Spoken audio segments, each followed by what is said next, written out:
दोस्तों नमस्कार। दोस्तों अभी हाल ही में यूनाइटेड नेशन की एक रिपोर्ट आई है जिसका नाम है वर्ल्ड पॉपुलेशन प्रोस्पेक्ट 2040 रिपोर्ट। इस रिपोर्ट में दोस्तों बताया गया है कि भारत की जनसंख्या 2060 के दशक की शुरुआत में 1.7 बिलियन तक पहुंचने का अनुमान है। लेकिन दोस्तों उसके बाद इसमें 12% की गिरावट आएगी और इस गिरावट के बावजूद दोस्तों भारत 21वीं सदी में दुनिया का सबसे अधिक आबादी वाला देश बना रहेगा। यानी कि दोस्तों यूनाइटेड नेशन ने बताया है कि 2060 के दशक की शुरुआत में भारत की जनसंख्या 1.7 बिलियन तक पहुंच जाएगी। उसके बाद 2060 से ही भारत की जनसंख्या कम होने लगेगी। लेकिन दोस्तों भारत 2100 तक 150 करोड़ के आबादी के साथ दुनिया की सबसे अधिक आबादी वाला देश बना रहेगा। प्रेजेंट टाइम में दोस्तों भारत की आबादी लगभग 144 से 145 करोड़ है।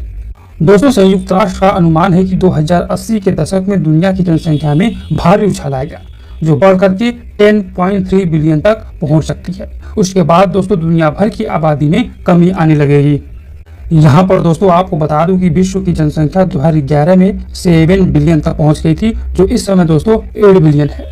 संयुक्त राष्ट्र का अनुमान है कि 2030 तक वैश्विक जनसंख्या लगभग 8.5 बिलियन तक पहुंच जाएगी और 2050 तक 9.7 बिलियन और 2100 तक दोस्तों 10.9 बिलियन हो जाएगी।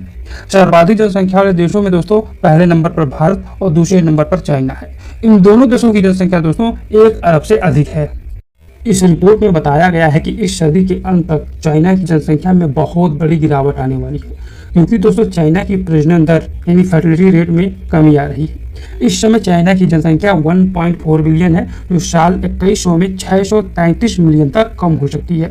इस रिपोर्ट में बताया गया है कि China, Italy, south Korea, Spain दुनिया के लगभग 20% देशों में दोस्तों प्रजनन क्षमता कम है जहाँ महिलाओं के 1.4 से कम बच्चे जीवित जन्म लेते हैं। कुल मिलाकर दोस्तों कहा जाए तो दुनिया भर में जनसंख्या विस्फोट होने वाला है।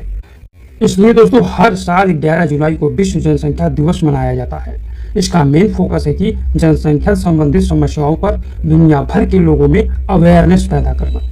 यह आयोजन दोस्तों 1989 में संयुक्त राष्ट्र विकास कार्यक्रम की गवर्निंग काउंसिल द्वारा स्थापित किया गया था। दोस्तों 5 अरब का दिन 11 जुलाई 1987 है। इसी दिन विश्व की जनसंख्या 5 अरब तक पहुंच गई थी।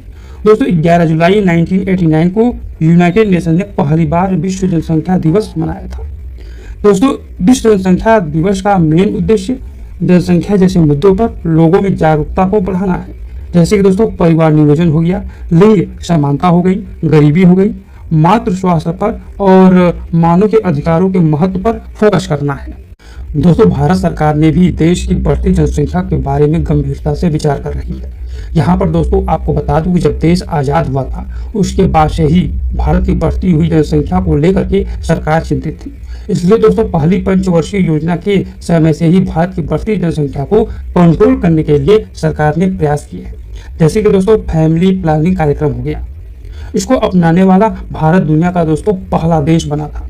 इसके बाद भारत सरकार ने पहली जनसंख्या नीति 1976 में अपनाई थी। इसके अलावा 2000 में एक राष्ट्रीय जनसंख्या आयोग का गठन किया गया था। दोस्तों राष्ट्रीय जनसंख्या कोष की स्थापना इसी आयोग के अंतर्गत किया गया था, लेकिन उसके बाद इस डिपार्टमेंट को हेल्थ एंड फैमिली वेलफेयर को ट्रांसफर कर दिया गया था। इन सब के अलावा दोस्तों देश भर में गर्भ निरोधकों के यानी कॉन्ट्रासेप्टिव के प्रचार प्रसार और वितरण पर जोर दिया जा रहा है। इसमें दोस्तों स्वास्थ्य सुविधाओं आउटरीच प्रोग्राम के जरिए गर्भ निरोधकों को सुलभ बनाना शामिल है। दोस्तों जनसंख्या नियंत्रण में शिक्षा की महत्वपूर्ण भूमिका होती है। भारत ने साक्षरता दर में सुधार लाने पर ध्यान केंद्रित किया है, खासकर दोस्तों महिलाओं के बीच में, क्योंकि दोस्तों शिक्षित महिलाओं के परिवार छोटे होते हैं। इसके अलावा दोस्तों शैक्षिक कार्यक्रम में प्रजनन स्वास्थ्य यानी रिप्रोडक्टिव हेल्थ फैमिली प्लानिंग के बारे में पढ़ाना भी शामिल है। दोस्तों भारत के कुछ राज्यों ने जनसंख्या को कंट्रोल करने के लिए छोटे परिवारों पर प्रोत्साहनों का प्रयोग किया गया, जैसे कि दोस्तों उनको नकद के रूप में प्रोत्साहन दिया गया यानी कैश इंसेंटिव दिया गया। सरकारी सेवाओं में प्रेफरेंशियल ट्रीटमेंट और छोटे परिवार के बच्चों को एजुकेशनल स्कॉलरशिप दी गई। दूसरी ओर दोस्तों बड़े परिवारों के लिए हतोत्साहन के उपाय के बारे में चर्चा हुई, जैसे कि एक निश्चित जनसंख्या के बच्चों के बाद सरकारी लाभों में कमी किया जाएगा।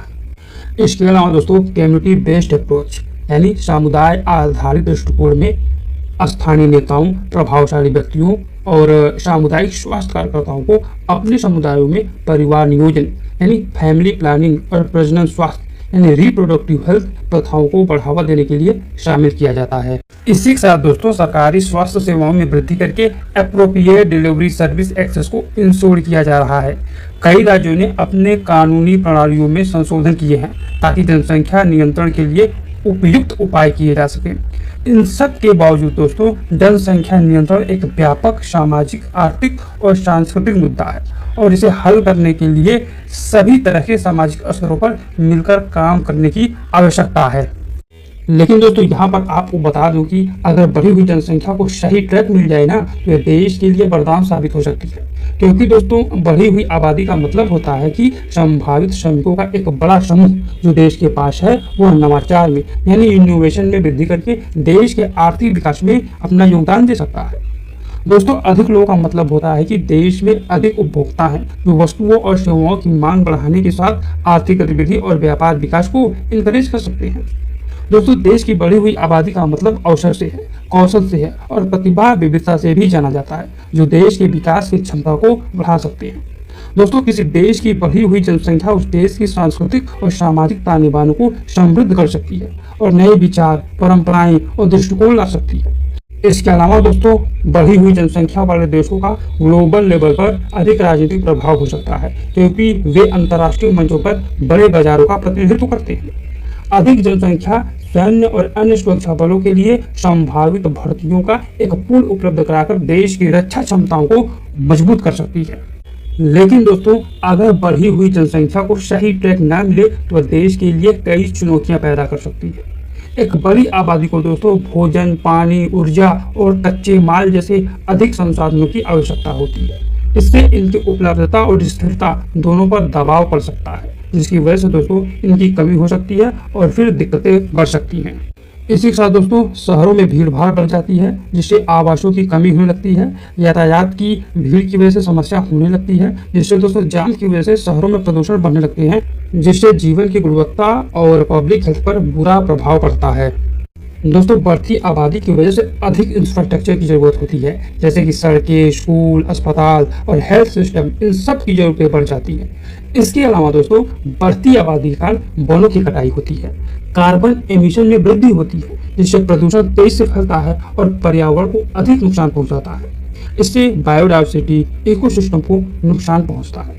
दोस्तों बढ़ी हुई आबादी से जहां एक और बड़ी संख्या में वर्कफोर्स और उपभोक्ता आधार मिल सकता है, वहीं दूसरी ओर दोस्तों अगर रोजगार सृजन और आर्थिक अवसर जनसंख्या वृद्धि के साथ तालमेल नहीं रखते हैं तो इससे आर्थिक संसाधनों पर दबाव पड़ सकता है, जिससे बेरोजगारी, गरीबी, आय असमानता पैदा हो सकती है। दोस्तों जनसंख्या वृद्धि सामाजिक सामंजस्य पर बुरा प्रभाव डाल सकती है, जिससे संसाधनों के लिए प्रतिस्पर्धा बढ़ती है और सामाजिक असमानता पैदा हो सकती है और भूमि के लिए, नौकरी के लिए, राजनीतिक सत्ता पाने के लिए संघर्ष की भावना बढ़ती है। दोस्तों सार्वजनिक सेवाओं पर दबाव पड़ सकता है क्योंकि स्वास्थ्य सेवाएं, शिक्षा और सामाजिक सेवाएं तेजी से बढ़ती जनसंख्या की जरूरतों को पूरा करने के लिए संघर्ष कर सकती हैं, जिससे सेवा की गुणवत्ता और पहुंच प्रभावित हो सकता है। कुल मिलाकर दोस्तों अगर कहा जाए तो कम संसाधन वाले देश अगर अपने नियम कानून को सही तरीके से इम्प्लीमेंट नहीं करेंगे तो यही जनसंख्या यानी बढ़ी हुई जनसंख्या उनके लिए अभिशाप बन सकती है। दोस्तों बढ़ती हुई जनसंख्या को कंट्रोल करने के लिए फैमिली प्लानिंग प्रोग्राम को अच्छे तरीके से लेकर चलना पड़ेगा, एजुकेशन और एम्पावरमेंट पर फोकस करना पड़ेगा, हेल्थ केयर इंफ्रास्ट्रक्चर पर ध्यान देना पड़ेगा। दोस्तों अर्बनाइजेशन पॉलिसी को अच्छे तरीके से बनानी पड़ेगी, जेंडर इक्वलिटी को प्रमोट करना पड़ेगा, पब्लिक अवेयरनेस कैंपेन चलाना पड़ेगा। ऐसे कई सारी चीजों को दोस्तों एड्रेस करना पड़ेगा।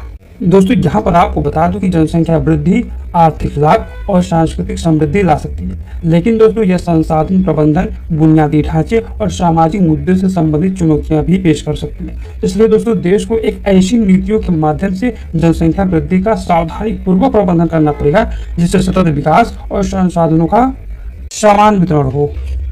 दोस्तों अगर यह नॉलेज आपको पसंद आए तो चैनल को सब्सक्राइब कर दीजिएगा, वीडियो को लाइक कर दीजिएगा। बहुत बहुत धन्यवाद।